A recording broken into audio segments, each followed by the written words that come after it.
ফসল ফেলাম না, ফসল মায়, তারপর বর্ষা আসবার নাকছে, বর্ষা আসবার নাকছে, আমাদের কত বাড়ি নামা বাড়ি গরু বাছুর না খুবই সমস্যা। এখন এরা যদি ঘরটা হলো নি, আমরা গরু বাছুর নিয়ে এখানে থাকা পাইলাম নি, এটা আমাদের একটু উপকার হইতো। এমন কাজ হচ্ছে মানে তারা টাকাও দিতে পারছে না, আমি এমনি মোবাইল করলে ফোনও রিসিভ করে না। এখন আমরা কাজ ধরার কোনো আমরা লোক পাইতেছি না। হবি না হবি খুব সমস্যা।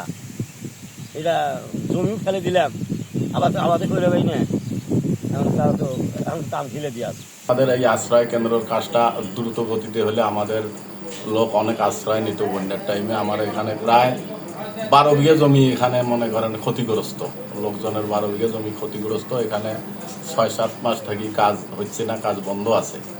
আমাদের পিআই অফিস থেকে লোক আসছিল, উনিও দেখি গেছে, পিআই অফিস থেকে লোক আসে, উনি দেখি গেছে, উনি আমার বক্তব্য নিয়ে গেছে। আমাদের খুব একটা অসুবিধা আছে, আমরা কার জমি খেতে খেতে খাই, সব কিছু আমাদের এই এলাকার লোক বন্যা প্লাবিত লোক। হ্যাঁ, এই আশ্রয় কেন্দ্রটা হলে আমাদের সবাই দূর দূরান্তের লোক আসে আমাদের এই কেন্দ্রে আশ্রয় দিতে পারবে।